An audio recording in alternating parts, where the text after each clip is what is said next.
Hare Krishna devotees, எல்லாருக்கும் வணக்கங்கள். நாம இன்னைக்கு பகவத்கீதை 18 டேஸ் கோர்ஸ்ல லெவல் 1ல 7வது அத்தியாயம் பார்க்க போறோம். நேற்று வரைக்கும் நம்ம பார்த்தது கர்மயோகம், சரிங்களா? இன்னையில இருந்து 7வது அத்தியாயத்துல இருந்து 12வது அத்தியாயம் வரைக்கும் பக்தி யோகம் அப்படின்னா என்ன அப்படின்றத நம்ம பார்ப்போம். பகவானை பத்தி நிறைய தெரிஞ்சுப்போம். பகவத்கீதையோட சாராம்சம் என்ன அப்படின்றத தெரிஞ்சுப்போம். பகவான் மேல எப்படி பக்தி பண்றது அப்படின்றத நம்ம தெரிஞ்சுப்போம், சரிங்களா? ரொம்பவே என்ன சொல்றது, நம்ம ஆத்மாவோட தாத்பரியம் பகவானுக்கு பக்தி சேவை செய்யறது அப்படின்றத பக்தி யோகத்தின் மூலியமா நம்ம மிகவும் திறன்பட நம்மளால தெரிஞ்சுக்க முடியும். பாத்தீங்கன்னா மோட்சம் அப்படின்னு நம்ம எல்லாருமே இப்ப எதற்காக பக்தி பண்ணணும்? ஜட உலகத்துல நம்மளுக்கு கஷ்டங்கள் இருக்கு இல்லைங்களா? அந்த கஷ்டங்கள்ல இருந்து நம்ம விடுதலை ஆகணும் அப்படின்ற பட்சத்துல சரி என்னென்ன கஷ்டங்கள் இருக்கு அப்படின்றத நம்ம பார்க்கலாம், சரிங்களா? என்னென்ன கஷ்டம் அப்படின்னு பாத்தீங்கன்னா பிறப்பு, இறப்பு, முதுமை, நோய், சரிங்களா? எப்பயுமே நம்மள பத்தி மட்டும் பார்க்க கூடாது. லிவிங் என்டிட்டிஸ் பகவானை பொறுத்த வரைக்கும் மனிதன், மிருகம், பறவைகள், உயிர் வாழினங்கள் எல்லாமே, இது செடி கொடிகள் எல்லாமே வந்து பகவானோட அம்சம். அதாவது அவங்களுக்கு அவங்களோட பார்ட் அண்ட் பார்சல், அந்த தாத்பரியம் தான். எதுவுமே நமக்காக செஞ்சிருக்காங்க அப்படின்றது கிடையாது. எல்லா உயிர்வாழிகளுக்கும் ஒரே மாதிரியான விஷயம்தான் பகவான் கொடுக்கறது அப்படின்னு பார்க்கும்போது எல்லா உயிர்வாழிகளுக்கும் என்ன ஒரு காமனான கஷ்டம் அப்படின்னு பார்த்தோம்னா பிறப்பு. பிறப்புன்றது சிரமமான விஷயம் இல்லைங்களா? ஏன்னா ஒரு உயிர் வந்து ஒரு அம்மாவோட கருப்பையில வருது அப்படின்னா அது 9 மாதங்கள் அந்த கருப்பையில இருக்கணும், தங்கி இருக்கணும். இப்ப மனிதரா பிறக்கணும் அப்படின்னா இல்லைங்களா? அது எப்படின்னா ஒரு சாக்கு மூட்டைக்குள்ளார 9 மாதங்கள் இருக்கிற மாதிரி இருட்டா இருக்கும், எந்த ஒரு விஷயமும் தெரியாது. நிறைய பூச்சிகள்லாம் வந்து கடிக்கும், காரமான உணவுலாம் சாப்பிட்டா அது நமக்கு ரொம்பவே சிரமமா இருக்கும். ஆனா எதையுமே சொல்ல முடியாது, அங்க உள்ள கஷ்டங்களை யாருக்கிட்டையும் சொல்லவே முடியாது. அந்த 9 மாதங்களும் அந்த கருப்பையிலே தான் இருந்தே ஆகணும். அதே மாதிரி பாத்தீங்கன்னா வெளியில வர்றதும் சிரமம், அம்மாவுக்கும் சிரமம், குழந்தைக்கும் சிரமம். அப்ப பிறப்பு அப்படின்றது சிரமமான ஒரு விஷயம் அப்படின்றத பார்க்கிறோம். 9 மாதங்கள் நம்மளால இப்போ ஒரு 5 நிமிஷம் சாண்டிங் மனசை கட்டுப்படுத்தி ஒரு இடத்துல உட்காந்து பண்ணணும்ன்றது நம்மளுக்கு சிரமமா இருக்கு. ஆனா 9 மாதங்கள் ஒரு தாயோட கருப்பையில இருக்கிறது அப்படின்றது சிரமமான ஒரு விஷயம் இல்லைங்களா? அப்ப பிறப்புன்றது ஒரு கஷ்டம். அதே மாதிரி நோய், நோயும் வந்து சிரமமானது, அது சொல்லவே வேண்டாம். எந்த ஒரு நோய் வந்தாலும் நம்மளோட இயல்பான விஷயத்த நம்மளால செய்ய முடியாது, வலி வேதனை இருக்கும். அதுக்கப்புறம் பாத்தீங்கன்னா முதுமை. முதுமையிலும் ஒரு சிரமம் என்ன அப்படின்னு பாத்தீங்கன்னா அது வரைக்கும் நம்ம எல்லா விஷயங்களும் சரிவர செய்வோம். ஆனா முதுமை வந்தவொடனே அங்கங்கள்லாம் கொஞ்சம் என்ன ஆயிடும், தளர்வடைஞ்சிடும் இல்லைங்களா? அதனால நம்ம அடுத்தவங்களோட உதவிகளை எதிர்பார்க்கிற மாதிரி ஆயிடும். மெமரி பவர் கொஞ்சம் குறைஞ்சிடும் இல்லைங்களா? இந்த மாதிரி முதுமையில ஒரு சில கஷ்டங்களை நம்ம அனுபவிக்கிறோம், தளர்ந்த நிலையில இருப்போம்.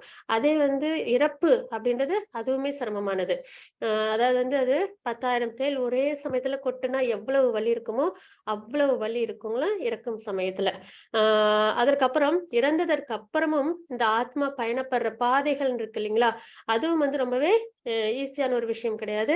அது அதாவது ஆத்மா வெளியில வந்ததுக்கு அப்புறம் திருப்பி இங்க என்னென்னலாம் நடக்குதுன்றத வேடிக்கை பார்க்கும். யாருக்காக உழைச்சோமோ, யாருக்காக வாழ்ந்தோமோ அவங்க எல்லாரும் என்ன பண்றாங்க அப்படின்றத பார்க்கும். அதுலயும் ஒரு சில ஏமாற்றங்கள் வேற இருக்கும், சரிங்களா? அதற்கப்புறம் அது வந்து வைத்தாரிணி ரிவர் அப்படின்ற ஒரு ஆற்றை வந்து கடந்து போகணும். அது ரொம்பவே வந்து கடினமான ஒரு விஷயமா இருக்கும். அதுக்குதான் வந்து கோதானம் பண்ணணும் அப்படின்னு சொல்லுவாங்க. அந்த அந்த ஆறை கடக்கிறதுக்கு பசு வந்து நம்ம கோதானம் பண்ணணும், பசு வந்து நமக்கு உதவியா இருக்குங்களாம். அதனால கோதானம் பண்ணணும்ன்ற ரிச்சுவல்ஸ் அதனாலதான் நமக்கு உண்டு எப்பயுமே. அந்த ஆறுன்றது சொல்லவே வேண்டாம். எல்லா ஒரு அருவருப்பு படக்கூடிய விஷயங்கள்லாம் கலந்து ஒரு ஆறு அது, சரிங்களா? அதை வந்து கடந்து போகணும் ஆத்மா அப்படின்றதெல்லாம் தாத்பரியம் இருக்கு. அப்ப இறப்பும் வந்து அவ்வளவு ஈஸியானது கிடையாது. அந்த மாதிரி எல்லாம் வந்து போய் சொர்க்கத்துல சந்தோஷங்களை அனுபவிக்கிறது, நரகத்துல தண்டனைகளை அனுபவிக்கிறது, திருப்பி ஒரு உடல் கிடைக்கிறதுக்கு மேக கூட்டங்கள்ல ஆத்மாக்கள்லாம் வெயிட் பண்ணிட்டு இருக்குங்களாம். ஏன்னா பூலோகம், புவர்லோகம்னு ஒண்ணு இருக்கு இல்லைங்களா? அந்த இடத்துலதான் வந்து ஆத்மாக்கள்லாம் வந்து வெயிட் பண்ணிட்டு இருக்கும்.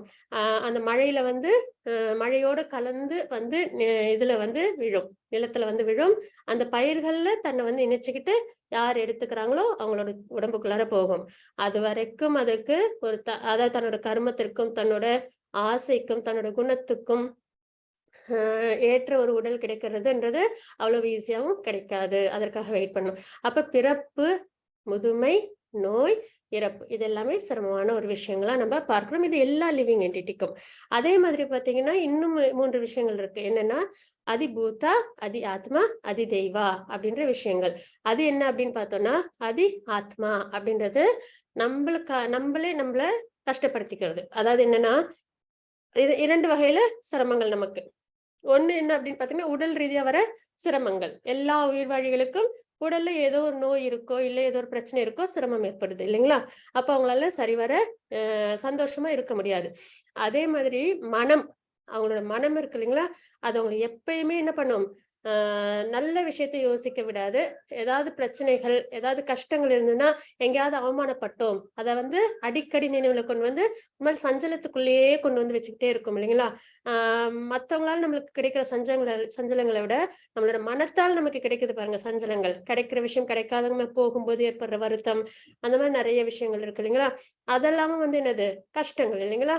மனம் சஞ்சலமா இருக்கும்போது யாராவது நான் சந்தோஷமா இருக்கேன், நான் வந்து ரொம்பவே அமைதியா இருக்கேன்னு சொல்ல முடியுமா? முடியாது. அப்போ மனத்தாலும் உடலாலும் வர கஷ்டங்கள் அதி ஆத்மா. அதுக்கப்புறம் அதிபூதா அப்படின்றது பிறரால் வர துன்பங்கள். பிற உயிரினங்கள்னால ஏதாவது ஒரு கிருமினால நமக்கு நோய் வந்துச்சுன்னா அது ஒரு சிரமம். இல்லைன்னா பிறர் யாராவது நம்மள வந்து சிரமப்படுத்துறாங்க அப்படின்னும் போது அதுவும் நமக்கு கஷ்டத்தை கொடுக்குது. அது மாதிரி அது வந்து அதிபூத்தான்வோம். அதே மாதிரி அதி ஆத்மா, அதி தெய்வா அப்படின்றது தேவர்கள்னால வர சிரமங்கள். தேவர்கள் எதற்காக நமக்கு சிரமங்கள் கொடுக்குறாங்க அப்படின்னு பாத்தீங்கன்னா நம்ம இயற்கைய சரிவர எடுத்துக்காத பட்சத்துல, அதே மாதிரி தேவர்கள் நமக்கு கொடுக்குற விஷயங்களை டேக் இட் ஈஸி அப்படியே நமக்கு டேக் ஃபார் கிராண்டடா நம்ம எடுத்துக்கிறோம் இல்லைங்களா? திருப்பி ஒரு நன்றிகள் சொல்றது இல்லாம ஒரு அலட்சியம் பண்ணி அந்த மாதிரி எல்லாம் நம்ம டிஸ்ரெஸ்பெக்ட் பண்ணும்போது தேவர்களால வர கஷ்டங்கள் அப்படின்றது இருக்கு இல்லைங்களா? அதுதான் என்னன்னா இந்த சுனாமி, எர்த்குவேக், அப்புறம் வந்து இந்த மலை சரிவுகள் இதெல்லாம் ஏற்படுது இல்லைங்களா? அந்த மாதிரி விஷயங்கள்லாம் சிரமம் தான் இல்லைங்களா?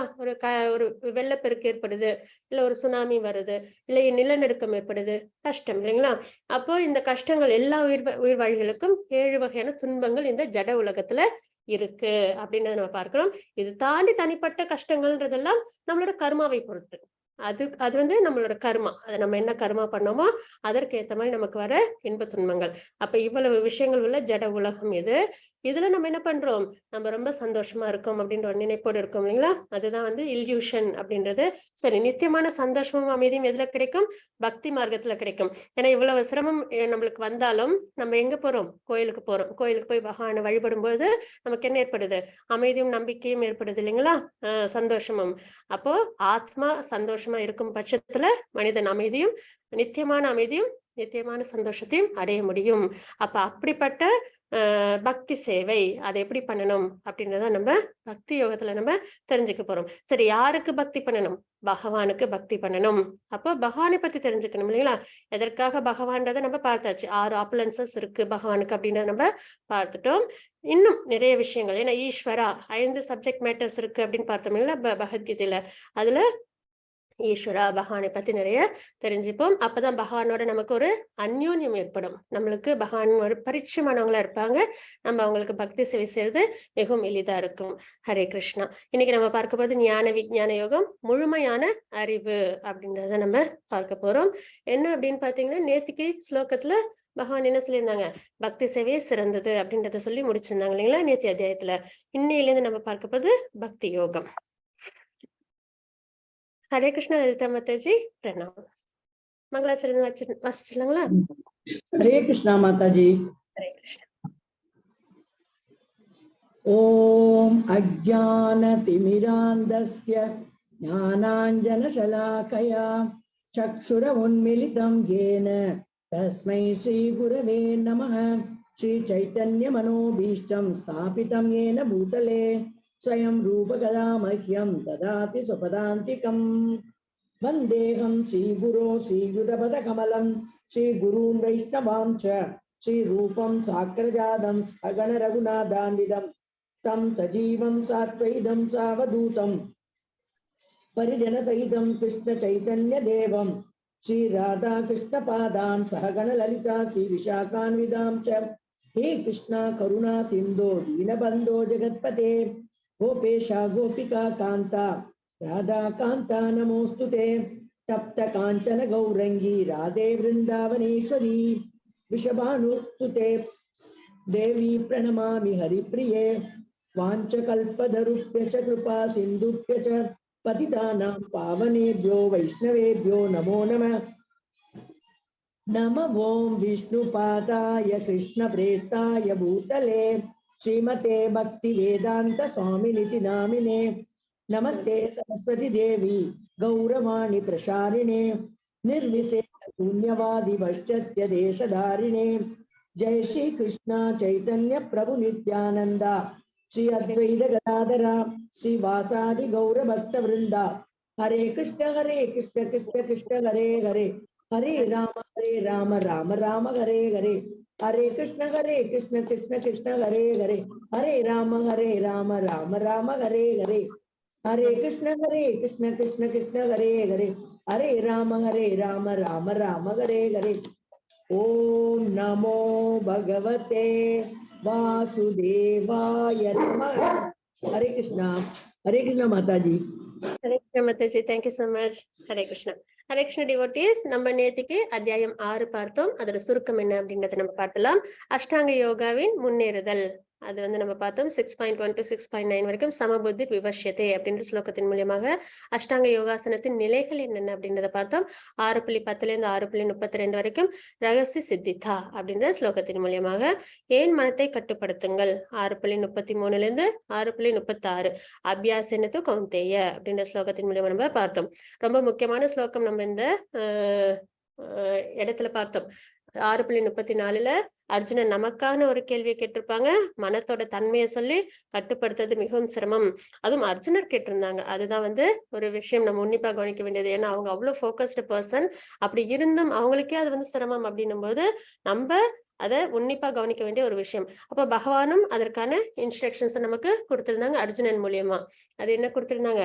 பற்றுதல் இல்லாம இருக்கணும், அதுல ரொம்ப டிட்டர்மினண்டா இருக்கணும்.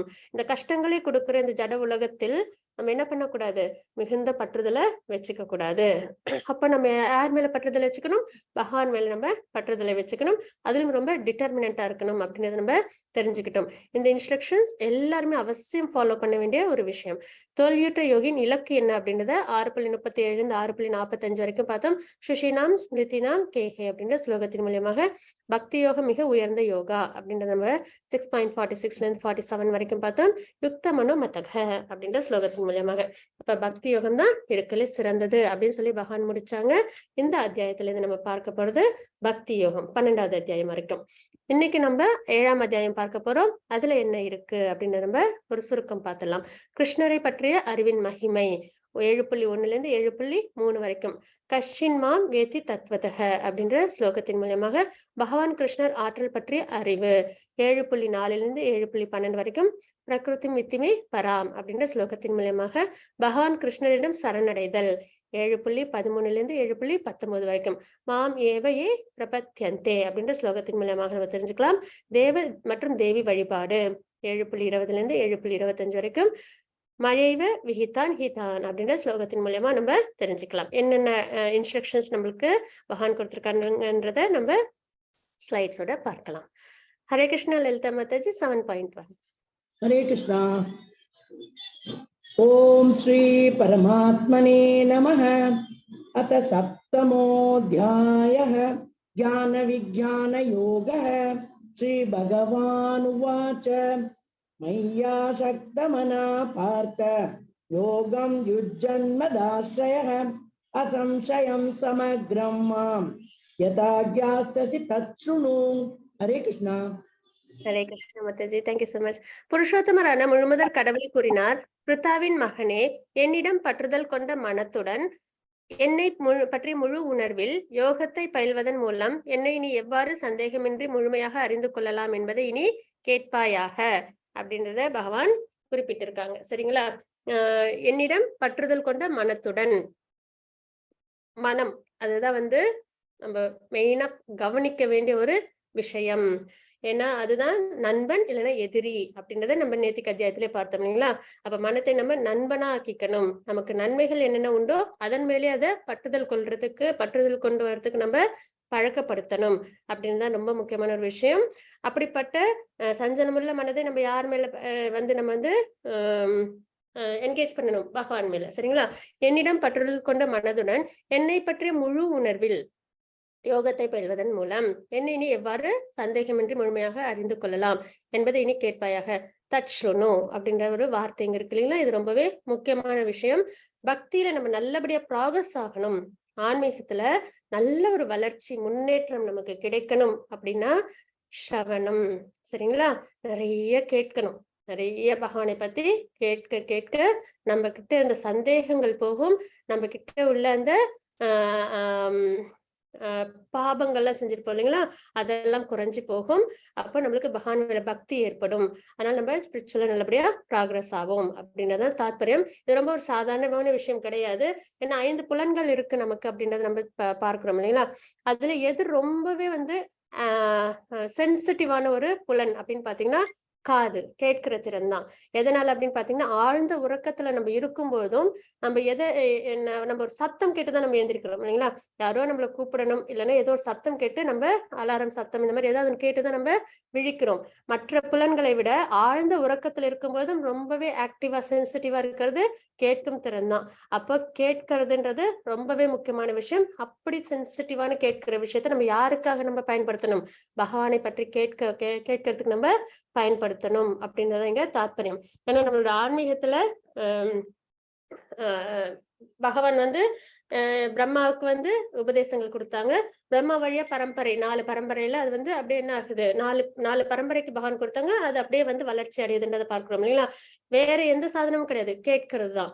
பகவான் வந்து பிரம்மாவுக்கு கொடுத்தாங்க, பிரம்மா கேட்டாங்க, அதை அப்படியே அவங்க டிசைபிள்ஸ்க்கு அவங்க அதை அப்படியே கொண்டு போய் சேர்த்தாங்க அப்படின்றத நம்ம பார்க்கிறோம். அப்ப கேட்டல் வழியாதான் நம்ம ஆன்மீகத்துல நல்ல வளர்ச்சி, பரம்பரை மூலியமா நல்ல வளர்ச்சிகளை நம்ம பார்க்கிறோம் இல்லைங்களா. அப்ப கேட்கறதுன்றது ரொம்ப முக்கியமான ஒரு விஷயம். சரி, யார்கிட்ட இருந்து கேட்கணும் அப்படின்னு பார்த்தோம்னா பகவான் கிட்ட இருந்து கேட்கணும். இப்ப நம்ம பகவத்கீதை உத்தம ஸ்லோகங்கள் யார் கொடுத்தது? பகவான் கொடுத்தது இல்லைங்களா. உத்தமமான பகவான் கொடுத்த உத்தம ஸ்லோகங்கள். அப்போ பகவான் கிட்ட இருந்து நம்ம கேட்கணும். நம்மள ரொம்பவே சுக்கிருத்தி உள்ளவங்க, அதனாலதான் நம்ம பகவான் கொடுத்த பகவத்கீதை ஸ்லோகங்களை நம்ம இன்னைக்கு தெரிஞ்சுக்கிறோம். அப்போ பக்தி பகவான் பகவான் பகவான் கிட்ட இருந்து கேட்கணும், இல்லைன்னா தூய பக்தர்கள் கிட்ட இருந்து கேட்கணும். அதுதான் சம்பிரதாயத்தின் வழியில வர ஆச்சாரியர்கள், அவங்க கிட்ட எல்லாம் நம்ம கேட்கணும். இந்த 2 சாதனங்களை தவிர்த்து வேற யார்கிட்ட இருந்தா நம்ம கேட்டோம் அப்படின்னா நம்ம சரியான பாதையில போறோமா இல்லையான்ற தெளிவு நமக்கு ஏற்படாது. சரிங்களா.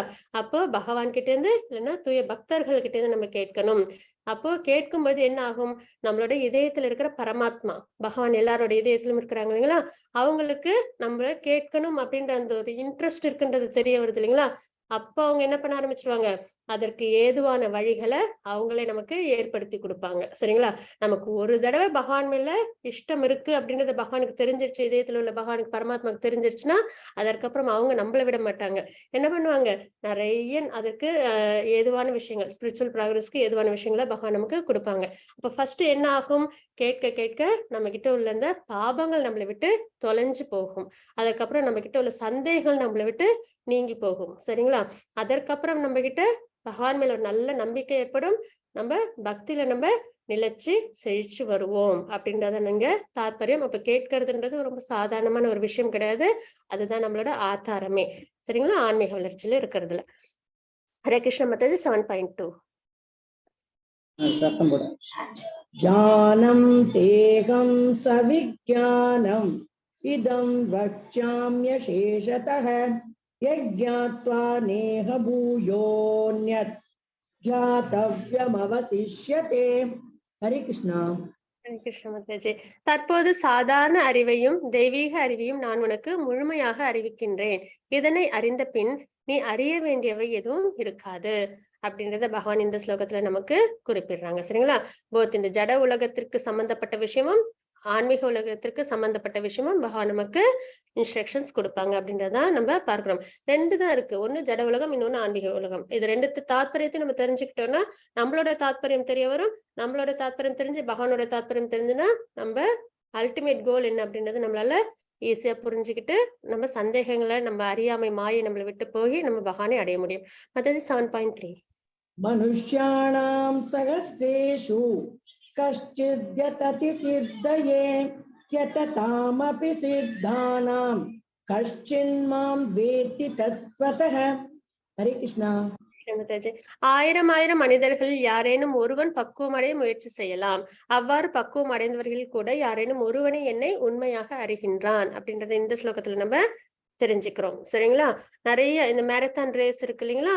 இதுல நிறைய பேர் வந்து பார்ட்டிசிபேட் பண்ணுவாங்க. ஆனா பாத்தீங்கன்னா கடைசியில வர்றது ஒரு சில அவங்க தான் வருவாங்க இல்லைங்களா? நிறைய மத்தவங்க என்ன பண்ணிடுவாங்க, நடுவுலயே அந்த போட்டியில இருந்து விலகிடுவாங்க. அந்த மாதிரி நிறைய பேர் வந்து பக்திக்காக வருவாங்க. தன்னை பக்குவம் அடையறதுக்காக நிறைய முயற்சி செய்வாங்க. ஆனா யார் வந்து அதுல வந்து பக்குவம் அடையறாங்க, பகவானை பத்தி தெரிஞ்சுக்கிறாங்கன்னு பாத்தீங்கன்னா ரொம்பவே கம்மியானவங்க அப்படின்னு நம்ம பார்க்கணும். பக்குவம் அடைந்தவர்கள் கூட யாரேனும் ஒருவனை என்னை உண்மையாக அறிகின்றான் அப்படின்றது இந்த ஸ்லோகத்துல நம்ம தெரிஞ்சுக்கிறோம். மத்தது 7.4. பூமி ஆபோ அனலோ வாயு கம் மனோ புத்திரேவச அஹங்கார இதீயம் மே பின்னா பிரகிருதிரஷ்டதா. ஹரே கிருஷ்ணா. ஹரே கிருஷ்ண மாதாஜி. பகவானுக்கு வந்து 3 சக்திகள் உண்டு. என்னென்ன அப்படின்னு பார்த்தோம்னா, ஒண்ணு வந்து ஆன்மீக சக்தி, இன்னொன்னு வந்து இந்த ஜட சக்தி. சரிங்களா? நடுவுல உள்ள லிவிங் என்டிட்டிஸ் நம்ம வந்து மார்ஜினல் எனர்ஜி அப்படின்னு வந்து நம்மள குறிப்பிடுவாங்க. சரிங்களா? நம்ம என்ன பண்ணுவோம்னா, ஆத்மா ஸ்பிரிச்சுவலா இருக்கும், ஆன்மீகத்துல இருக்கும். ஆனா நம்மளோட இந்த முக்குணங்கள்லாம் உள்ள இந்த தாக்கங்கள் இருக்கு இல்லைங்களா? அதெல்லாம் என்ன பண்ணும், இந்த ஜட உடல், அப்புறம் இந்த ஸ்தூல சரீரம், அதெல்லாம் எதுல வந்து சம்பந்தப்பட்டிருக்கும், இந்த ஜட சக்தியோட சம்பந்தப்பட்டிருக்கும். ஆனால் நம்ம இரண்டுக்கும் இடைப்பட்ட சக்தியா இருக்கும் நம்ம அப்படின்றத இங்க நம்ம தெரிஞ்சுக்கிறோம். சரிங்களா? அதுல இப்ப நம்ம பார்க்கிறது என்ன அப்படின்னு பாத்தீங்கன்னா, நிலம், நீர், நெருப்பு, காற்று, ஆகாயம், மனம், புத்தி, அகங்காரம். நிலம், நீர், நெருப்பு, காற்று, ஆகாயம்ன்றது இந்த ஜட உடல். மனம், புத்தி, அகங்காரம்ன்றது ஸ்தூல சரீரம். இந்த எட்டும் சேர்ந்தது எனது பிரிந்த ஜட சக்திகள் ஆகும். பகவானோட பிரிந்த ஜட சக்திகளா இந்த 8 விஷயங்களும் நம்ம பார்க்கிறோம். அதனாலதான் இந்த ஜட சரீரமும் ஸ்தூல சரீரமும் நம்ம கிட்ட இருக்கும் வரையில நம்ம எங்க போக முடியாது, பகவானோட லோகத்தை நம்ம அடைய முடியாது. இது ரெண்டும் நம்மளை விட்டு நீங்கும் பட்சத்துல ஆத்மா மட்டும் பியூரிஃபை ஆகி வரும்போது நம்ம என்ன பண்றோம், பகவான் லோகத்தை அடைய முடியும். அப்போ இந்த 8 சக்திகள் இருக்கு இல்லைங்களா, 8 சேர்ந்த விஷயங்கள், இதுதான் ஜட சக்தி அப்படின்றத இந்த ஸ்லோகத்துல நம்ம தெரிஞ்சுக்கிறோம். மத்தது 7.5.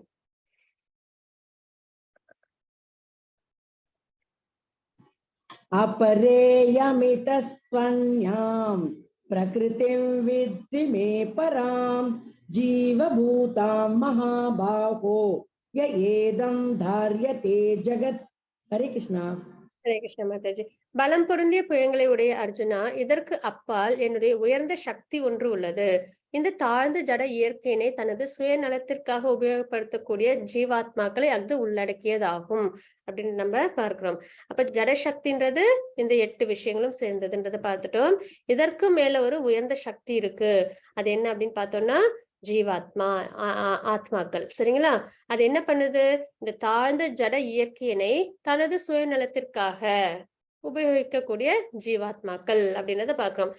ஜட சக்தின்றது ஸ்பிரிச்சுவலா இல்லைங்களா? அதனால அது தாழ்ந்த சக்தி அப்படின்றத நம்ம பார்க்கிறோம். அப்ப இந்த ஜட இயற்கையை நம்ம என்ன பண்றோம், நம்மளோட சந்தோஷத்திற்காக பயன்படுத்துறோம் இல்லைங்களா? அதுதான் நம்ம இங்க தெரிஞ்சுக்கிறோம். இன்னொன்னு ஜீவாத்மா, அதுதான் ஜட சக்தி விட உயர்ந்தது. எதனால ஜட சக்தியை விட உயர்ந்தது ஜீவாத்மா? ஏன்னா ஆத்மாவோட நேச்சர் என்னது, சச்சித்தானந்த ஸ்வரூபம், பகவானோட ஸ்வரூபம். அதனால ஜட இயற்கையை விட உயர்ந்தது ஜீவாத்மா அப்படின்றது இந்த ஸ்லோகத்துல நம்ம தெரிஞ்சுக்கிறோம். மத்தது 7.6, 7.7. एतद्योनीनि भूतानि सर्वाण्यत्युपधारय अहं कृष्णस्य जगत प्रभव प्रलयस्तथा मत्त परतरं नान्यत् किञ्चिदस्ति धनञ्जय मयि सर्वमिदं प्रोतं सूत्रे मणिगणा इव. हरे कृष्णा. ஹரே கிருஷ்ண மாதாஜி. படைக்கப்பட்டவை அனைத்தும் இந்த 2 இயற்கையை சேர்ந்தவையே. இவ்வுலகில் ஜடமாகவும் ஆன்மீகமாகவும் இருப்பவை அனைத்திற்கும் ஆதியும் அந்தமும் நானே என்பதை நிச்சயமாக அறிவாயாக.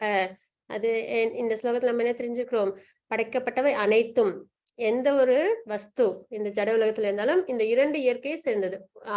ஆத்மா இருக்கும், இன்னொன்னு இந்த ஜட சக்தி இருக்கும். 8 விஷயங்கள் கொண்டு ஜட சக்தி. சரிங்களா? அப்ப படைக்கப்பட்டவை எல்லாம் ஒண்ணு சித்து, இன்னொன்னு அச்சித்து, இப்படிதான் இருக்கும். இவ்வுலகில் ஜடமாகவும் ஆன்மீகமாகவும் இருப்பவை அனைத்திற்கும் ஆதியும் அந்தமும் நானே என்பதை நிச்சயமாக அறிவாயாக. நம்ம யாரை பத்தி இப்ப தெரிஞ்சுக்கிட்டு வரோம்? பகவானை பத்தி தெரிஞ்சுட்டு வரோம். பகவான் கிட்ட 3 எனர்ஜி உண்டு.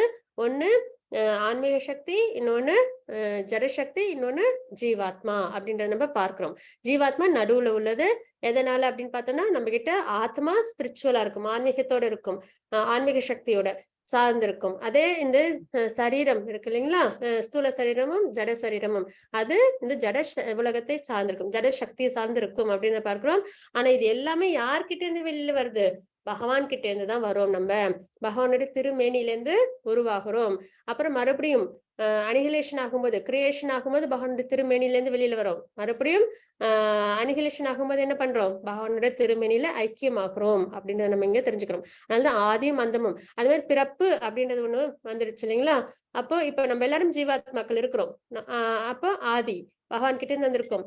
அந்தம் எங்க போகணும்? பகவானுடைய திருநாட்டிற்கு போகணும் இல்லைங்களா? அதாவது வைகுண்டம் கோலோகம் போகணும். அப்போ கடைசியில யாரதான் நம்ம போய் அடைய முடியும்? பகவானை தான் அடையணும் அப்படின்னு நம்ம இங்க தெரிஞ்சுக்கிறோம். பகவானே சொன்ன ஸ்லோகங்கள். செல்வத்தை வெல்வோனே, என்னை விட உயர்ந்த உண்மை எதுவும் இல்லை. நூலில் முத்துக்கள் கோர்க்கப்பட்டுள்ளது போல அனைத்தும் என்னையே சார்ந்துள்ளன அப்படின்றத பார்க்கிறோம். சரிங்களா? என்னை விட உயர்ந்த உண்மை. நம்ம ஏதாவது ஒரு விஷயம் இந்த உலகத்துல நித்தியமானதை தெரிஞ்சுக்கணும் அப்படின்னா, பகவானை பத்தி தெரிஞ்சுக்கணும்னாலே அதுதான் உயர்ந்த உண்மை. அதை தாண்டி நம்ம வேற எதுவும் உயர்ந்த உண்மை இருக்குமானா கிடையாது. அப்புறம் இன்னொரு விஷயம், நூலில் முத்துக்கள் கோர்க்கப்பட்டுள்ளது போல அப்படின்றத எங்க உண்மையா காட்டுறாங்க. சரிங்களா? எல்லாமே யாரை சார்ந்திருக்கு? பகவானை சார்ந்திருக்கு. எப்படி அப்படின்னு பார்த்தோம்னா, நம்ம இப்ப முத்து மாலை வச்சிருக்கோம்னா, அந்த நூல் தான் வந்து என்ன பண்ணுது? அந்த முத்துக்களை கோர்த்து சரிவர பாதுகாத்து வச்சிருக்கு இல்லைங்களா? ஆனா அந்த நூலை நம்ம கண்ணால பார்க்க முடியாது. அதே மாதிரி பகவானோட சக்தியில தான் நம்ம எல்லாரும் இணைஞ்சிருக்கோம். அதாவது எல்லாமே ஜட சக்தியா இருக்கட்டும், ஆன்மீக சக்தி, நம்ம லிவிங் என்டிட்டிஸ் எல்லாருமே யாரை சார்ந்திருக்கோம்? பகவானை சார்ந்திருக்கோம் அப்படின்னு நம்ம இங்க தெரிஞ்சுக்கிறோம். மத்தது 7.8. ரசோஹமப்சு கௌந்தேய பிரபாஸ்மி சசி சூர்யயோः ரணவः சர்வ வேதேஷு शब्द के पौरुषम नृषु. हरे कृष्णा. ஹரே கிருஷ்ண மாதாஜி. குந்தியின் மகனே, நானே நீரின் சுவையும் சூரியன் சந்திரனின் ஒளியும் வேத மந்திரங்களின் பிரணவ ஒளியுமாக ஓம் இருக்கின்றேன். ஆகாயத்தில் சப்தமாகவும் மனிதரின் திறமையாகவும் இருப்பது நானே அப்படின்னு நம்ம பார்க்கிறோம். பகவான் எதுல எப்படி எப்படி இருக்கிறாங்க அப்படின்றத நம்ம தெரிஞ்சுப்போம். எதனால இதெல்லாம் நம்ம தெரிஞ்சுக்கிறோம் பாத்தீங்கன்னா, அந்தந்த வஸ்துவை பார்க்கும்போது, ஏன்னா மனம் பகவான் மேல லயிச்சு இருக்கணும்னு போது பார்க்கறதெல்லாம் பகவானா தெரியணும். அதாவது வெறும் ஹியூமன் பீயிங்ஸ் பார்த்தா மட்டும்தான் நம்ம வந்து ஒரு மரியாதை கொடுக்கணும், அவங்க கிட்ட நம்ம வந்து சரிவர நடந்துக்கணும் அப்படின்ற தாற்பயம் கிடையாது. இரண்டுமே சித் அச்சித் இரண்டுமே பகவானோட திருமேனில இருந்து வந்ததுதான் அப்படின்னும் போது எல்லாமே என்னது ஒண்ணுதான் பகவான். அதாவது அனைத்து விஷயங்களும் சமமே அப்படின்றது நம்மளால புரிய முடியும். அப்புறம் இன்னொரு விஷயம் என்ன அப்படின்னு பாத்தீங்கன்னா, எல்லாத்துலயும் பகவான் எந்தெந்த விஷயமா இருக்காங்க அப்படின்னு நம்ம தெரிஞ்சுக்கணும். நானே நீரின் சுவை. நல்ல தாகம் எடுக்கும்போது தண்ணீர் அருந்துரும் இல்லைங்களா? அப்ப என்ன ஆகுது? நமக்கு அந்த தாகத்தை தணிக்குது இல்லைங்களா? அப்போ ஒரு சுகம் ஏற்படுது இல்லைங்களா? அந்த ஒரு நீரோட சுவை, அந்த சுவையா யார் இருக்காங்க? பகவான் இருக்காங்க. அப்ப தண்ணீர் எடுத்துக்கும் போது தாகம் தணியும் போது பகவானை நம்ம நினைச்சுக்கணும். சூரியன் சந்திரனின் ஒளி, சூரியன்கிட்ட இருந்தோ இல்ல சந்திரனோ நம்ம பார்க்கும்போது சூரியன்கிட்ட இருந்து வர ஒளி, சந்திரனோட ஒளி எல்லாம் யாரோட அம்சமா இருக்கு? பகவானோட அம்சமா நம்ம பார்க்கணும். இந்த மாதிரி நம்ம ஒண்ணுத்தையும் பகவானோட நம்ம கனெக்ட் பண்ண என்ன ஆகும்? நம்ம பகவானோட எப்போதுமே சார்ந்து இருக்கிற ஒரு ஒரு அரவணைப்பு நமக்கு ஏற்படும். சரிங்களா? அப்ப ஆகாயத்தில் சப்தமாகவும் மனிதரின் திறமை, அதனாலதான் நம்மளுடைய திறமை என்னைக்குமே வீணடிக்க கூடாது. அது பகவான் கொடுத்தது. அது திறன்பட நம்மளோட பிரிஸ்கிரைப் டியூட்டில கொண்டு வரணும். ஆனா பக்தி சார்ந்த வாழ்க்கையை நம்ம வாழணும் அப்படின்றத நம்ம இங்க தெரிஞ்சுக்கிறோம். சரிங்களா? இங்க எல்லாத்துலயுமே நானே நானே அப்படின்றத பகவான் குறிப்பிட்டிருப்பாங்க. வெளியில உள்ளவங்க, அதாவது ஃபர்ஸ்ட் டைமா பகவத்கீதை கேட்கிறவங்களுக்கு இது கொஞ்சம் என்ன ஏற்படும் அப்படின்னு பாத்தீங்கன்னா, பகவான் எல்லாமே நானே நானே இது வந்து ஒரு அகங்காரம் அப்படின்ற ஒரு விஷயத்துல வருதே.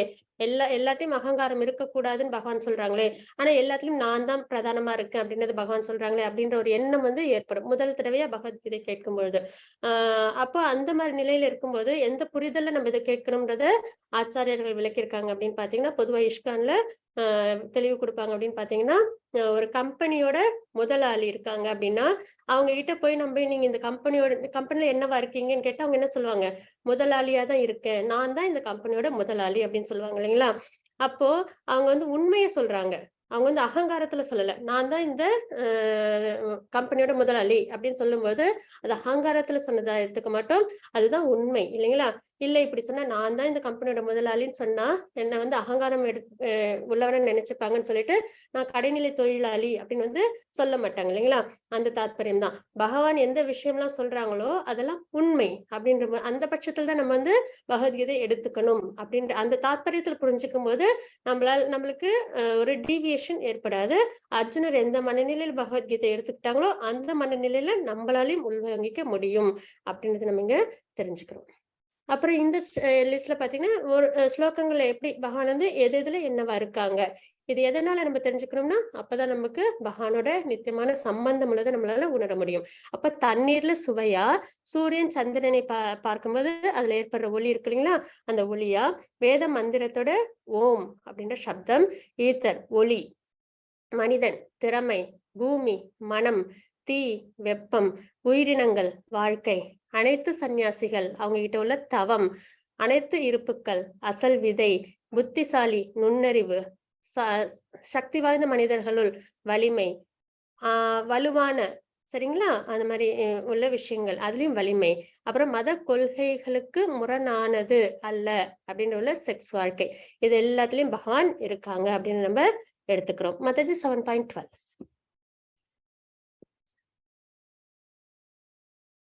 हरे कृष्ण ललिता माता जी 7.12 7.13 ये चैव सात्विका भावा राजसास्तामसाश्च ये मत्त एवेति तान् विद्धि न त्वहं तेषु ते मयि त्रिभिर्गुणमयैर्भावै येभि सर्वमिदं जगत् मोहितं नाभिजानाति मामेभ्य परमव्ययम्. हरे कृष्णा. हरे कृष्ण माताजी. சத்வம் ரஜஸ் தமஸ் இவற்றில் எந்த வாழ்க்கை நிலையானாலும் அவை எனது சக்தியால் படைக்கப்பட்டவை என்பதை அறிவாயாக. ஒரு விதத்தில் நானே எல்லாம் என்ற போதிலும் நான் சுதந்திரமானவன். நான் ஜட இயற்கையின் குணங்களுக்கு உட்பட்டவன் அல்ல, மாறாக அவை எனக்குள் அடக்கம் அப்படின்றத நம்ம இந்த ஸ்லோகத்துல தெரிஞ்சுக்கிறோம். இல்ல நம்ம என்ன தெரிஞ்சுக்கிறோம்னா, இந்த பிக்சர்ல இருக்கு இல்லைங்களா, இதுதான் 3 குணங்கள். இந்த 3 குணங்களும் யார் வந்து அடிமை அதாவது நம்ம வந்து இந்த 3 குணங்களுக்கு அடிமைகளா இருக்கும். சரிங்களா? சத்துவகுணத்துல இருப்போம், ரஜகுணத்துல இருப்போம், தம குணத்துல இருப்போம். இது தாண்டி வேற ஒரு, அதாவது சுத்த சத்துவகுணம் பக்தி மார்க்கத்துல இருக்கும்போது அந்த ஒரு குணம் உண்டு. ஆனா பொதுவா இருக்கிற இந்த 3 குணங்கள்ல தான் நம்ம ஏதோ ஒரு குணத்துல நம்ம இருப்போம். ஆனா பகவான் வந்து இந்த 3 குணங்களையும் கட்டுப்படுத்துறவங்க அப்படின்னு நம்ம இங்க தெரிஞ்சுக்கிறோம். சத்துவம் ரஜஸ் தமஸ் என்னும் 3 வகை குணங்களில் மங்கி இருப்பதால் குணங்களுக்கு அப்பாற்பட்ட அழிவற்ற என்னை முழு உலகமும் அறியாது. நம்ம இந்த 3 குணங்களுக்கு அடிமைகளா இருக்கோம் இல்லைங்களா? அதனாலதான் நம்மளால என்ன பண்ண முடியறது இல்ல, பகவானோட தாத்பரியத்தை முழுமையா நம்மளால தெரிஞ்சுக்க முடியல அப்படின்றத இந்த ஸ்லோகத்துல தெரிஞ்சுக்கிறோம். மத்தது 7.14.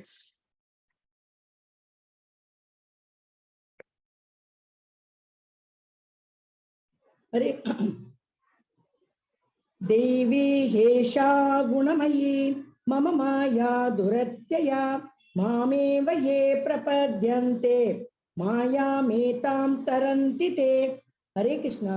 ஹரே கிருஷ்ண மாதாஜி. ஜட இயற்கையின் முக்குணங்களால் ஆன எனது இந்த தெய்வீக சக்தி வெல்லுவதற்கு அரியது.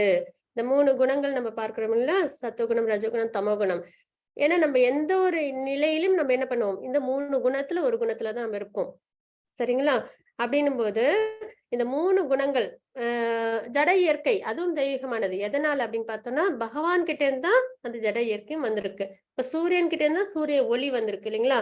அப்ப சூரியனோட சம்பந்தப்பட்டதுதான். சூரியன் வந்து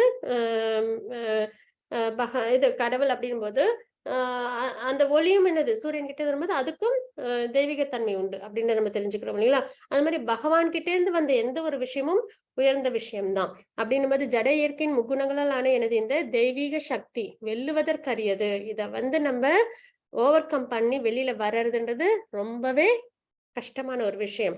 ஆனால் அதற்கான மார்க்கத்தை பகவான் இந்த ஸ்லோகத்துல கொடுத்திருக்காங்க.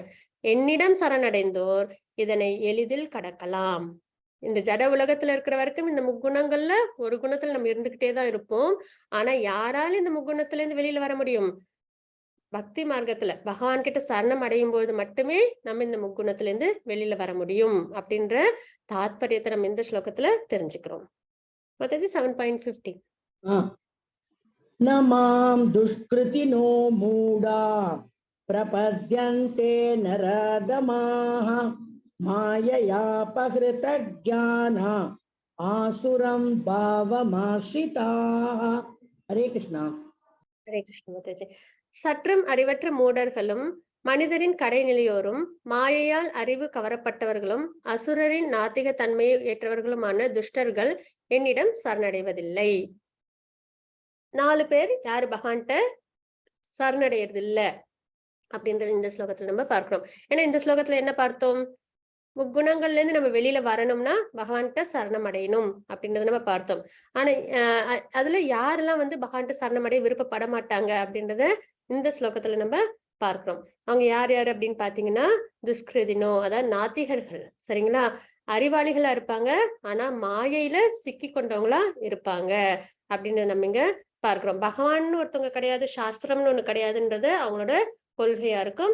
ஆனா சிறந்த அறிவுள்ளவங்களா இருப்பாங்க.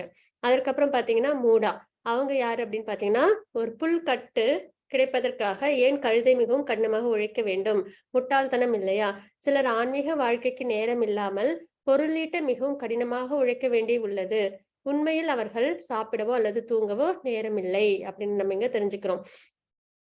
இந்த கழுதை வந்து நல்ல வேலை செய்யணும் அப்படின்னா இந்த அதோட சொந்தக்காரங்க என்ன பண்ணுவாங்க அப்படின்னு பாத்தீங்கன்னா ஒரு கேரட் இல்லைன்னா புல்லுக்கட்டை அது முன்னாடி இப்படி காமிச்சுக்கிட்டே இருப்பாங்க, குச்சியில கட்டி விட்டு. அது என்ன பண்ணும்னா அந்த புல்லுக்கட்டு கிடைச்சிடும், அந்த கேரட் கிடைச்சிடும் சொல்லிட்டு அது என்ன பண்ணும், வேக வேகமா நடக்கும். சரிங்களா? ஆனா அது கிடைக்குமானா அது அது நடக்க நடக்க அதுவும் என்ன பண்ணும், தூரமா போயிட்டே தான் இருக்கும் இல்லைங்களா?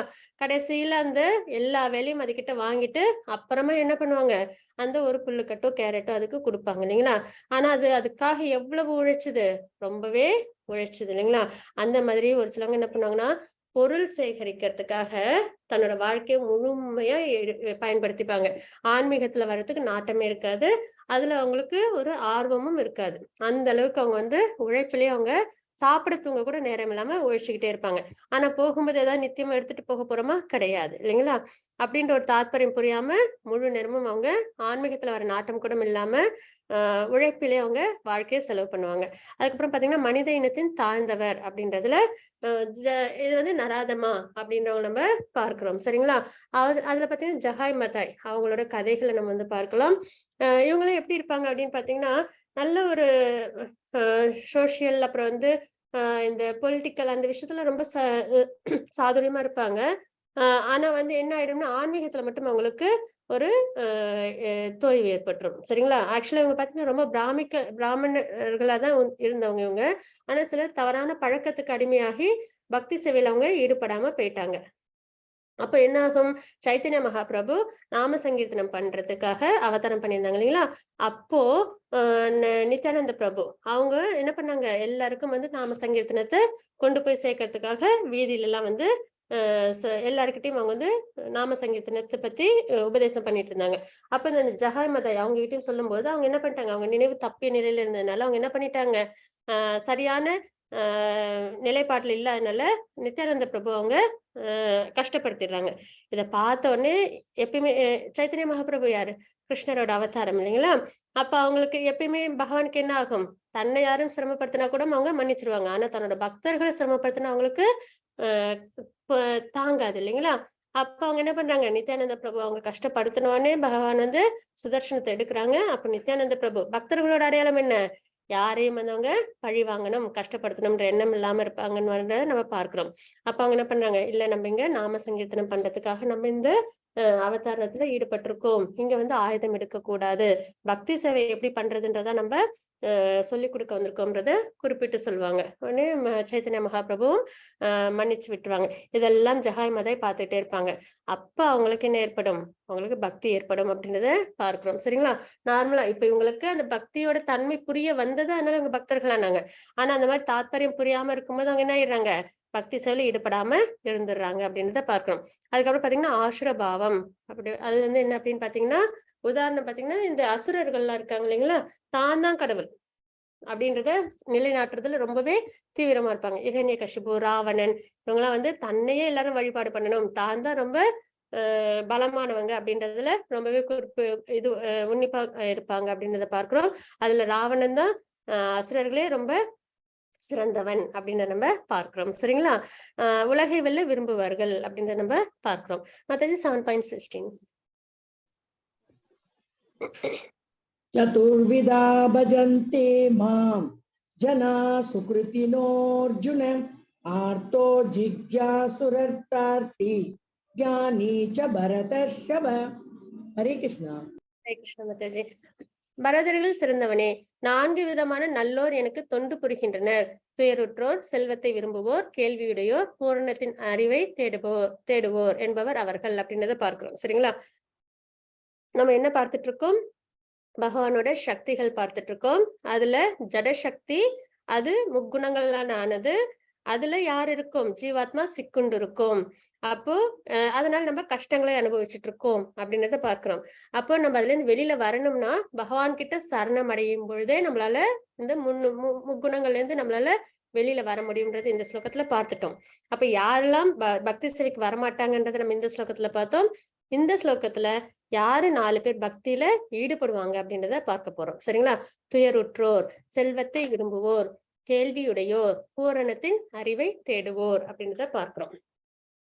துயருற்றோர் அதுல யாரு பார்க்கிறோம் அப்படின்னு பாத்தீங்கன்னா கஜேந்திர மோக்ஷம். சரிங்களா? கஜேந்திரருக்கு என்ன ஆகுது? கஜேந்திரருக்கு கஷ்டம் ஏற்படுது இல்லைங்களா? அதாவது முதலை வந்து என்ன பண்ணுது? அவங்களோட காலை கடிக்க வருது. உடனே அவங்களுக்கு துயரம் ஏற்படுது. துயரம் வந்த நிலையில அவங்க என்ன பண்றாங்க? ஆதி மூலமே அப்படின்னு பகவானை கூப்பிடுறாங்க. வைகுண்டத்துல இருந்து பகவான் என்ன பண்றாங்க? சொடுக்கு போற நேரத்துல வந்து கஜேந்திரரை காப்பாத்துறாங்க. சரிங்களா? அப்போ துயரம் வரும்போது பகவானை தேடுறது, பக்தி செயல ஈடுபடுறது. அது மாதிரி திரௌபதி அம்மா அவங்களுக்கும் ஒரு மிகப்பெரிய கஷ்டம் ஏற்பட்டுச்சு. அப்ப அவங்க என்ன பண்றாங்க? பகவான கோவிந்தா அப்படின்னு வந்து கூப்பிடுறாங்க. பகவான் அவங்கள காப்பாத்துறாங்கன்றத நம்ம பார்க்கிறோம். அதே மாதிரி இவங்க வந்து பித்திகா, இவங்க வந்து வியாசரோட மனைவி. அவங்களோட வயிற்றுல வந்து சுகதேவ் கோஸ்வாமி இருப்பாங்க. வெளியில வரமாட்டாங்க. எதனால அப்படின்னு பாத்தீங்கன்னா, வெளியில வந்து அந்த மாயையில முக்குணங்களோட தாக்கத்துல அகப்பட்டுடுவேன், அதனால பகவானை நான் மறந்துடுவேன், அதனால நான் பகவான் மேல பக்தியோட இருக்கணும், அதனால நான் பிறப்பெடுக்க மாட்டேன் அப்படின்றதுல வெளியில வராம இருந்தாங்க. அப்ப பகவான் வந்து சொல்லுவாங்க, இல்ல நீ வெளியில வந்தாலும் நீ சிறந்த பக்தனா இருப்ப அப்படின்னு சொல்லி சொல்லும்போது அவங்க வெளியில வராங்க. அப்போ வியாசர் அவங்களுக்கு துயரம் ஏற்படுது இல்லைங்களா? குழந்தை பிறக்கலையேன்னு. அப்ப அவங்க என்ன பண்றாங்க? பகவானை நாடுறாங்க, தேடி போறாங்க அப்படின்றத பார்க்கிறோம். அப்ப துயருற்றோர், துயரம் ஏற்படும் போது பகவானை தேடி போய் பக்தி சொல்லி ஈடுபடுறது. இன்னொருத்தவங்க பாத்தீங்கன்னா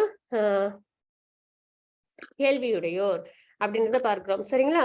அதுல பாத்தீங்கன்னா பரீட்சித் மகாராஜர், அவங்களுக்கு துயரமும் உண்டு, கேள்வியும் உண்டு. சரிங்களா? அதாவது அவங்களுக்கு 7 நாள்ல மரணம் அப்படின்றது தெரிய வருது. ஆனா அவங்க என்ன பண்ணல? அதுக்காக வருத்தப்படல. நான் இவ்வளவு பெரிய ராஜாவா இருக்கேன். அதாவது பரீட்சித் மகாராஜ், அதாவது ராமர் ஆட்சி அதுக்கப்புறம் ராமர் ஆட்சி தான் உயர்ந்தது அப்படின்னு சொல்லுவாங்கல்ல, ராமராஜ்யம். அதுக்கப்புறம் யாரு ரொம்பவே சிறந்த முறையில ஆட்சி பண்ணாங்கன்னா பரீட்சித் மகாராஜ். ஆனா அவங்களுக்கு வந்து 7 நாள்ல மரணம்னு ஒரு பிராமண பிள்ளையால வந்து சாபம் கிடைச்சிருது. அப்போ அவங்க என்ன பண்ணல? ஆர்கியூ பண்ணல. எனக்காக இவ்வளவு பெரிய ராஜ்யம் இருக்கு, நான் அர்ஜுனரோட பேரு, என்ன பாதுகாக்கிறதுக்கு பகவானே வந்து நான் என்னோட அன்னையோட கருவுல இருந்தப்ப பகவானே என்னை வந்து பாதுகாத்தாங்க. அப்படி இருக்கிற என்னைய நீ வந்து சாபம் விட்டியா? நான் பெரிய அரசனாச்சே அப்படின்னு சொல்லி அந்த பிராமண பிள்ளைய அவங்க என்ன பண்ணல? அவங்க தண்டிக்கல. என்ன பண்ணாங்க? சரி, என்னோட தவறுக்கான தண்டனை அப்படின்றத ஏத்துக்கிட்டு பெரிய அரசர் இருந்தாலும் அத்தனையும் விட்டுட்டாங்க. எதையும் வந்து இதை நான் வச்சுக்கணும்னு நினைக்கல. என்ன பண்ணாங்க? அப்படியே போய் என்ன பண்றாங்க? சுகதேவ் கோஸ்வாமி கிட்ட சரணமடைகிறாங்க. என்ன கேக்குறாங்க? நான் இந்த உலகத்துல தெரிஞ்சுக்க வேண்டிய விஷயம் என்ன? நான் பகவானை அடைய வேண்டிய விஷயம் என்ன? அதான் நான் வந்து என்ன அடையணும் அப்படின்றத அவங்க கேக்குறாங்க. அப்ப அவங்களுக்கு சுகதேவ கோஸ்வாமி பாகவதத்தை கொடுக்குறாங்க. அர்ஜுனர் எப்படி எனக்கு வந்து போர் பண்ண விருப்பம் இல்ல அப்படின்றத சொன்னாங்க இல்லைங்களா? அப்ப பகவான் என்ன பண்ணாங்க? பகவத்கீதைய அர்ஜுனன் மூலியமா நமக்கு கொடுத்தாங்க. நம்ம சுகதேவ கோஸ்வாமி கிட்ட பரீட்சித் மகாராஜ் போய் நம்ம கேட்க வேண்டிய கேள்விகள்லாம் அவங்க கேட்டாங்க. அப்போ சுகதேவ கோஸ்வாமி பாகவதத்தை பரீட்சித் மூலியமா நமக்கு கொடுத்தாங்க. சரிங்களா? அப்போ கேள்வி உடையோர், அதுக்கப்புறம் செல்வத்தை விரும்புவோர் அப்படின்றதுல துருவ மகாராஜரோட சரித்திரம் நம்ம பார்ப்போம். சரிங்களா? அதுல அவங்க செல்வத்தை நாடி அவங்க வந்து என்ன பண்ணாங்க? பகவான்கிட்ட பக்தி சேவையில ஈடுபடுறாங்க. அதுக்கப்புறம் பாத்தீங்கன்னா ராமர், இது ஹனுமன், அவங்க வந்து ஞானி. அவங்க என்ன பண்றாங்க?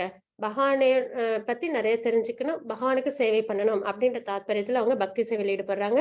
அதுக்கப்புறம் சூத பௌராணிக்கர், நைமிஷாரண்ய முனிவர்களின் கேள்விகள்.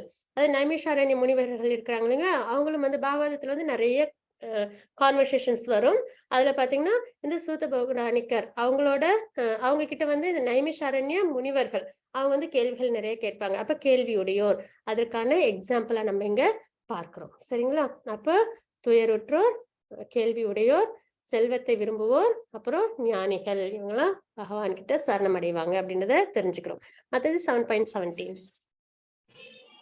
தேஷாம் ஞானி நித்யயுக்த ஏகபக்திர் விசிஷ்யதே பிரியோ ஹி ஞானினோத்யர்த்தம் அகம் சச்ச மம பிரியः. ஹரே கிருஷ்ணா. இவர்களில் முழு ஞானத்துடன் எப்பொழுதும் தூய பக்தி தொண்டில் ஈடுபட்டிருப்பவனே சிறந்தவன். ஏனெனில் நான் அவனுக்கு மிகவும் பிரியமானவன், அவனும் எனக்கு மிகவும் பிரியமானவன் அப்படின்றத நம்ம இங்க பார்க்கிறோம். சரிங்களா? இதுலயே இந்த 4 பேர் சரணம் அடைகிறாங்க அப்படின்றத பார்த்தோம். அதுல யாரு சிறந்தவங்க? ஞானி, எப்பொழுதும் பக்தி தொண்டுல ஈடுபடுறவங்க. ஏன்னா ஹனுமன் என்ன பண்றாங்க? பகவானுக்கு எந்நேரமும் பக்தி சேவையில தன்னை ஈடுபடுத்திக்கிட்டாங்க இல்லைங்களா? அப்ப அந்த மாதிரி உள்ளவங்க தான் சிறந்தவங்க. அப்படி உள்ளவங்க எப்படி இருப்பாங்க? நான் அவனுக்கு மிகவும் பிரியமானவன். ஏன்னா விருப்பத்தோட பக்தி சேவை பண்றாங்க இல்லைங்களா ஹனுமன் ராமருக்கு. அது மாதிரி அவனும் எனக்கு மிகவும் பிரியமானவன். இந்த ஒரு உறவு முறைதான் அன்பின் பரிமாற்றம். நம்ம இங்க தெரிஞ்சுக்கிறோம். மத்தது 7.19. பகூனாம் ஜன்மநாமந்தே ஞானவான் மாம் பிரபத்யதே வாசுதேவ சர்வமிதி ச மகாத்மா சுதுர்லப. ஹரே கிருஷ்ணா. ஹரே கிருஷ்ணா மாதாஜி. பற்பல பிறவிகளுக்கு பின் உண்மையான அறிவுடையவன், எல்லா காரணங்களுக்கும் காரணமாக எல்லாமாக என்னை அறிந்து என்னிடம் சரணமடைகின்றான். அத்தகைய மகாத்மா மிகவும் அரிதானவன். இந்த ஒரு நிலைப்பாட்டுக்கு நம்ம வரணும். பகவத்கீதை பாகவதம் கேட்கறதுனால தட்சுணு அப்படின்னு நம்ம பார்த்தோம்ல ஃபர்ஸ்ட் ஸ்லோகத்துல, நம்ம நிறைய கேட்க கேட்க நமக்கு என்ன ஏற்படும்? இந்த தாத்பரியம் புரிய ஆரம்பிக்கும். பற்பல பிறவிகளுக்கு பின், இது வந்து ஏதோ முதல் பிறவில நம்ம எல்லாருக்கும் கிடைச்சிடாது. நிறைய பிறவிகள் எடுத்து நிறைய சென்ஸ் கிராட்டிபிகேஷன் எல்லாம் பண்ணி அதுக்கப்புறம் நிறைய பாபங்கள், அதுக்கான தண்டனைகள் எல்லாம் நிறைய அனுபவிச்சதுக்கு அப்புறம் உண்மையான அறிவுடையவன், எல்லா காரணங்களுக்கும் காரணம் பகவான் கிட்ட இருந்துதான் எல்லாமே உருவாகி இருக்கு, எல்லாத்துக்கும் பகவான் தான் பிரதானம் அப்படின்றத தெரிஞ்சுக்கிட்டு எல்லாமாக என்னை அறிந்து என்னிடம் சரணமடைகின்றான். அப்போ பகவான்கிட்ட சரணமடைறதுதான் ஒரே மார்க்கம் ஆத்மாவுக்கு. அத்தகைய மகாத்மா மிகவும் அரிதானவன் அப்படின்னு நம்ம இங்க பார்க்கிறோம். எந்த ஒரு நிலைப்பாடு நம்ம எல்லாருக்கும் கிடைக்கட்டும். ஹரே கிருஷ்ண. மத்தது 7.20, 21. காமைஸ்தைஸ்தைர்ஹிதஜ்ஞானா பிரபத்யந்தேன்யதேவதா தம் தம் நியமமாஸ்தாய பிரகிருத்யா நியதா ஸ்வயா யோ யோ யாம் யாம் தனும் பக்த ஸ்ரத்தயார்ச்சிதுமிச்சதி தஸ்ய தஸ்யாச்சலாம் ஸ்ரத்தாம் தாமேவ விததாம்யஹம். ஹரே கிருஷ்ணா. ஹரே கிருஷ்ண மாதாஜி. ஜட ஆசைகளால் அறிவை இழந்தவர்கள் தேவர்களிடம் சரணமடைந்து தங்களது இயற்கைக்கு ஏற்ற வழிபாட்டு முறைகளையும் நியமங்களையும் பின்பற்றுகின்றனர் அப்படின்றத பார்க்கிறோம். சரிங்களா? பகவானே வேணும். இங்க நம்ம பார்க்கிறோம், என்ன பார்க்கிறோம்? ரொம்பவே பிரதானமான ஸ்லோகம். பகவானே சர்வ காரணம் தெரிஞ்சு பகவான்கிட்ட சரணம் அடைகிறது சிறந்தது. அப்படி உள்ள ஆத்மா ரொம்பவும் அரிதானது அப்படின்னு நம்ம இங்க தெரிஞ்சுக்கிறோம். இன்னும் சில விஷயத்துல எப்படி இருப்போம் அப்படின்னு பாத்தீங்கன்னா, ஜட ஆசைகளால் இங்க இந்த உலகத்துல எனக்கு இது கிடைக்கணும் அது கிடைக்கணும்ன்ற நிறைய ஆசைகள் இருக்கும் இல்லைங்களா? அப்போ அந்த ஆசைகளால் அறிவை இழந்தவர்கள் தேவர்களிடம் சரணமடைந்து, ஜட ஜட உலகமே வந்து என்னது நித்தியமானது கிடையாது. இந்த ஜட உடல் நம்மளோடதும் நித்தியமானது கிடையாது. இங்க நம்ம என்னத்தை நம்ம சேகரிச்சாலும் நிறைய வழிபாடுகள் தான் பண்ணி, நிறைய விரதங்கள், நிறைய யாகங்கள், யஜ்ஞங்கள், தானங்கள், தவங்கள் என்ன பண்ணாலும் நமக்கு வேதத்தின் தாத்பரியத்துல வேதத்துல குறிப்பிட்ட முறைப்படி நம்ம செய்யும் போது அது நமக்கு கண்டிப்பா கிடைக்கும் இல்லைங்களா? அப்போ அது எல்லாத்தையும் நம்ம சேகரிச்சாலும் அது என்ன பண்ண முடியாது, நம்மளால எப்பயுமே நித்தியமா அனுபவிக்க முடியாது இல்லைங்களா? அப்போ அது வந்து என்னது ஒரு உயர்ந்த தாத்பரியமா இருக்க போறது இல்லைன்றதை நம்ம இங்க தெரிஞ்சுக்கிறோம். அப்போ ஜட ஆசைகளால் அறிவிழந்தவர்கள் தேவர்களிடம் சரணமடைந்து தங்களது இயற்கைக்கு ஏற்ற வழிபாட்டு முறைகளையும் நியமங்களையும் பின்பற்றுகின்றனர் அப்படின்னு நம்ம இங்க தெரிஞ்சுக்கிறோம். எல்லோரது இதயத்திலும் நான் பரமாத்மாவாக வீற்றிருக்கின்றேன். தேவர்களை வழிபட வேண்டும் என ஒருவன் விரும்பும் பொழுது அந்த குறிப்பிட்ட தேவனிடம் பக்தி செய்வதற்கான அவனது நம்பிக்கையை நானே பலப்படுத்துகின்றேன் அப்படின்னு நம்ம இங்க தெரிஞ்சுக்கிறோம். கிருஷ்ண பக்தின்றது அன்கண்டிஷனல் லவ் இல்லைங்களா? அன்பின் பரிமாற்றம். அது கட்டாயப்படுத்தி வர ஒரு விஷயம் கிடையாது. புரிதலோட பகவானுக்கு நம்மளோட அன்பை வெளிப்படுத்துற விதம் தான் பக்தி யோகம், கிருஷ்ண பக்தி அப்படின்னும் போது இப்ப தேவர்கள் கிட்ட வழிபாடு பண்ணி இந்த ஜட உலகத்திற்கு தேவையான விஷயங்களை அனுபவிக்கணும் ஒருத்தவங்க விருப்பப்படும் போது பகவான் என்ன பண்றாங்க, பரமாத்மாவா இருந்து அதையும் வந்து அவங்க கவனிக்கிறாங்க. அப்ப அவங்க என்ன செய்யறாங்க, யாருக்கிட்ட என்ன வழிபாடு ஒருத்தவங்க செய்யணும்னு விருப்பப்படுறாங்களோ அதற்கு தேவையான அனைத்து விஷயங்களையும் பகவான் வந்து அவங்களுக்கு கொடுக்குறாங்கன்றதை நம்ம இந்த ஸ்லோகத்துல தெரிஞ்சுக்கிறோம். மத்தது 7.20-23. சதயா சத்தயா யுக்த தஸ்யாராதனமீகதே லபதே ச ததக் காமான் மயைவ விஹிதான் ஹிதான் அந்தவத்து ஃபலம் தேஷாம் தத்பவத்யல்பமேதசாம் தேவான் தேவயஜோ யாந்தி மத் பக்தா யாந்தி மாமபி. ஹரே கிருஷ்ணா. ஹரே கிருஷ்ண மாதாஜி. இத்தகைய நம்பிக்கையுடன் இணைந்து அவன் ஒரு குறிப்பிட்ட தேவரை வழிபட்டு தனது ஆசைகளை பூர்த்தி செய்ய முயற்சி செய்கின்றான். ஆனால் உண்மையில் அந்த நன்மை எல்லாம் என்னால் மட்டுமே அளிக்கப்படுபவை ஆகும் அப்படின்னு நம்ம இந்த ஸ்லோகத்துல தெரிஞ்சுக்கிறோம். சரிங்களா? தேவர்களை வழிபடும் சிற்றறிவு படைத்த மக்களது பலன்கள் தற்காலிகமானதும் ஓர் எல்லைக்கு உட்பட்டதும் ஆகும். நம்மளோட கர்மா அப்படின்னு ஒண்ணு இருக்கு இல்லைங்களா? அதற்கு மிஞ்சி வந்து இப்ப நம்ம என்ன யாகங்கள் யஜ்ஞங்கள் செஞ்சு நம்ம ஒரு விஷயத்தை அடையணும்னு நினைச்சாலும் சில சமயம் அது நம்மளுக்கு கை கூடாது. எதனால அப்படின்னு பாத்தீங்கன்னா நம்மளோட கர்ம வினை அந்த அளவுக்கு அதுல உயர்ந்திருக்கும். சரிங்களா? அப்போ அது என்ன ஆகும், ஒரு எல்லைக்கு உட்பட்டதா தான் இருக்கும். அப்புறம் தற்காலிகமானதுன்றது ஒரு விஷயம் நம்ம கேட்கிறோம் அப்படின்னும் போது அது வந்து நித்தியமா நம்ம கூட இருக்க போறது இல்லை இல்லைங்களா? எப்பயுமே சிறந்த முறையில செல்வத்தோடு இருக்கிறாங்க ஒருத்தவங்க அப்படின்னு நம்ம பார்க்கறது இல்ல. ஏற்றத்தாழ்வுகள் வரதான் செய்யுது இல்லைங்களா? அப்ப தற்காலிகமானது ஒரு எல்லைக்கு உட்பட்டதும் ஆகும். தேவர்களை வழிபடுவோர் தேவர்களின் உலகங்களுக்கு செல்வர். அப்போ தேவர்களிடம் பக்தி செய்யறவங்க அவங்க எங்க போவாங்க, தேவர்களோட உலகத்திற்கு போவாங்க அப்படின்றத பார்க்கிறோம். ஆனால் எனது பக்தர்கள் இறுதியில் எனது உன்னத உலகை அடைகின்றனர். பக்தி சேவையில பகவான் கிட்ட போறவங்க நித்தியமா எங்க இருப்பாங்க, பகவானோட லோகத்துல வைகுண்டம் கோலோகத்துல இருப்பாங்க. திருப்பி பிறப்பு இறப்புன்றது கிடையாது அப்படின்னு நம்ம இங்க தெரிஞ்சுக்கிறோம். மத்தது 7.24. அவ்யக்தம் வ்யக்திமாபன்னம் மன்யந்தே மாம புத்தயः பரம் பாவமஜானந்தோ மமாவ்யயமனுத்தமம். ஹரே கிருஷ்ணா. ஹரே கிருஷ்ண மாதாஜி.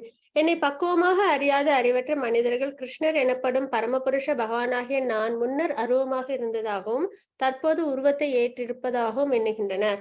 அவர்களது சிற்றறிவினால் அழிவற்றதும் மிக உயர்ந்ததுமான எனது பரம இயற்கையை பற்றி அவர்கள் அறியார். பகவானை பத்தி முழுமையா தெரிஞ்சுக்க முடியல அப்படின்றத நம்ம இந்த ஸ்லோகத்துல பார்க்கிறோம். அது 7.25-26. 25-26.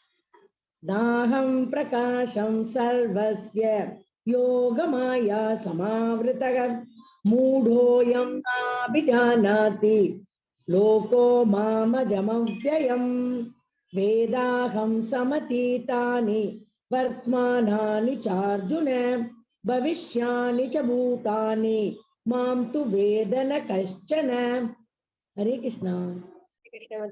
சிற்றறிவுடன் முட்டாக நான் ஒருபோதும் தோன்றுவதில்லை. நான் எனது அந்தரங்க சக்தியால் கவரப்பட்டுள்ளேன்.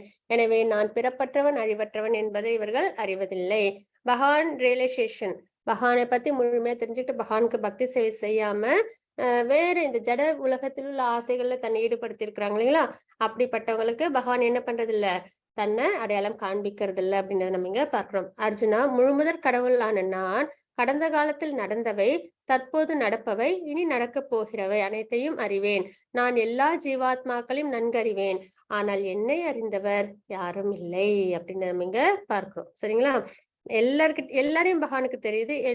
நடந்தது, நடக்க போறது, நடக்கவிருப்பது எல்லாமே பகவானுக்கு தெரியும் அப்படின்றத நம்ம பார்க்கிறோம். ஏன்னா பரமாத்மாவா பகவான் எல்லார்கிட்டயும் இருக்காங்க.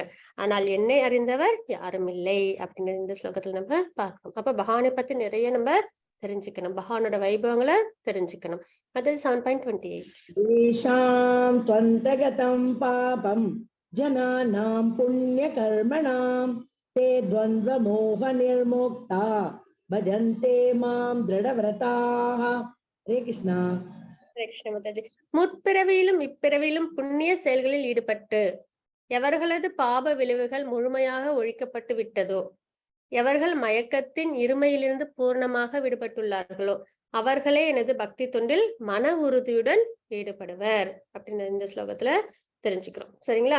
அப்போ பகவானை பத்தி தெரிஞ்சுக்கணும், பக்தி சேவையில் ஈடுபடணும் அப்படின்ற ஒரு விஷயம் நமக்கு எல்லாருக்கும் கிடைக்குது அப்படின்னா என்ன பண்ணிருக்கிறோம், நம்ம நிறைய புண்ணிய செயல்கள் பண்ணிருக்கோம். எப்போ? முற்பிறவியிலும் இப்பிறவியிலும் புண்ணிய செயல்களில் ஈடுபட்டு எவர்களது பாப விளைவுகள் முழுமையாக ஒழிக்கப்பட்டு விட்டதோ, சரிங்களா, எவர்கள் மயக்கத்தின் இருமையில் இருந்து, இந்த ஜட உலகத்தில் உள்ள இருமை இருக்கு இல்லைங்களா, அதுல இருந்து வெளியில வராங்களோ. ஏன்னா இந்த ஜட உலகத்துல இருமைன்றதா பிரதானம். நன்மை தீமை, பாவம் புண்ணியம், அதர்மம் தர்மம் எல்லாமே இங்க இருக்கு இல்லைங்களா? அப்ப பூர்ணமாக ஈடுபட்டுள்ளார்களோ அவர்களே எனது பக்தி தொண்டில் மன உறுதியுடன் ஈடுபடுவர். அதற்கு பிரகலாத் மகாராஜை நம்ம எக்ஸாம்பிளா பார்க்கிறோம். அம்பரீஷ் மகாராஜ், பிரகலாத் மகாராஜ், துருவ மகாராஜ், நிறைய தூய பக்தர்கள் நம்ம உதாரணமா பார்ப்போம். இருந்தாலும் பிரதானமா நம்ம பார்க்கிறது பிரகலாத் மகாராஜரை நம்ம பார்க்கிறோம். ஏன்னா அவங்கதான் நிறைய சிரமங்கள் ஏற்பட்டப்பையும் நம்ம சொல்லும் போது இயல்பா சொல்றோம், நெருப்புல அவங்கள போட்டாங்க, மலையிலேருந்து கீழே தூக்கி போட்டாங்க, எண்ணெயில கொதிக்கிற எண்ணெயில போட்டாங்க அப்படின்றத நம்ம பார்க்கிறோம். ஆனா இதுல ஒரு விஷயம் நமக்கு நடக்க போகுதுன்ற எண்ணம் வந்தாலே நம்ம என்ன சொல்லிடுவோம், யாரு நம்மள போட போறாங்களோ அவங்க என்ன சொல்றாங்களோ அதை அப்படியே கேட்டுட்டு நீங்க தான் கடவுள் அப்படின்னு சொல்லிடுவோம் இல்லைங்களா?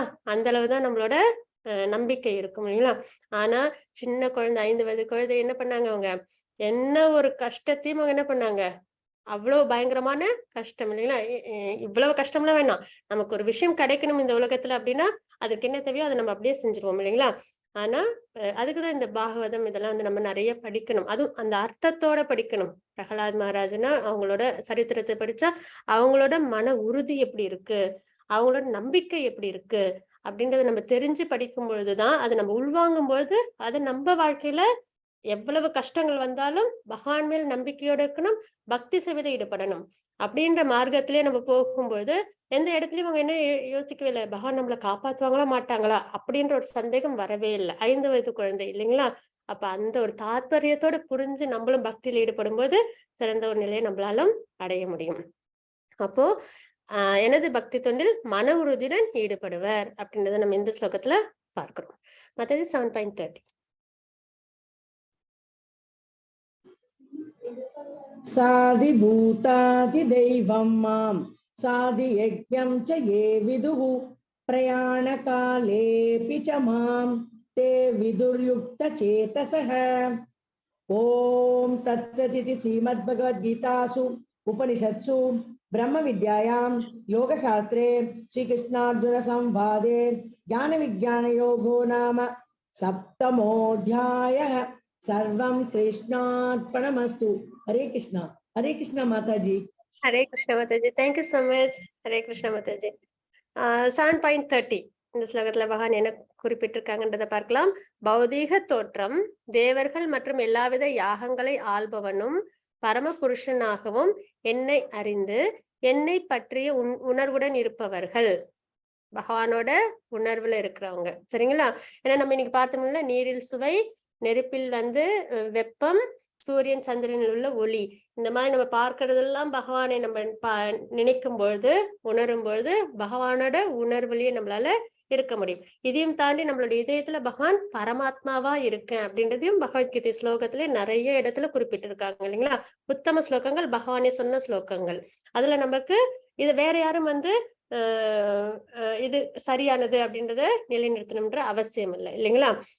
அப்போ நம்ம என்ன பண்ணணும், பகவான் நம்மளோட இதயத்திலும் இருக்காங்க அப்படின்றத உணரும் பொழுது, அதுவும் எல்லா ஜென்மத்திலும் நம்ம கூடவே வர்றது பகவான் மட்டும்தான். அது நம்மளுக்கு வெல்விஷிங் ஃப்ரெண்ட் அப்படின்றதுல நம்ம நினைக்கும் போது நம்மளால என்ன பண்ண முடியும், கிருஷ்ண உணர்வுல இருக்க முடியும். என்னை பற்றிய உணர்வுடன் இருப்பவர்கள் மரண நேரத்திலும் கூட பரமபுருஷ பகவானான என்னை அறிய முடியும் அப்படின்னு நம்ம இங்க தெரிஞ்சுக்கிறோம். அப்ப மரண நேரத்தில் அப்படின்னு சொல்லியிருக்காங்க இல்லைங்களா? அப்ப இதோட இதுதான் அடுத்த அத்தியாயத்திற்கான அடித்தளம். மரண நேரம் வரும்போது பகவானை நினைவில் கொள்றது எப்படி? ஏன்னா நம்ம மரணம் ஏற்படும் போது பகவானை நம்ம நினைச்சோம் அப்படின்னா பகவானையே அடைய முடியும் அப்படின்றத தாத்பரியம். அது என்ன அப்படின்றத நம்ம நாளைக்கு அத்தியாயத்துல பார்க்கலாம். वाञ्छाकल्पतरुभ्यश्च कृपा सिन्धुभ्येव च पतितानां पावनेभ्यो वैष्णवेभ्यो नमो नमः। अनंत कोटि वैष्णव की जय। श्रील प्रभुपाद की जय। हरे कृष्ण।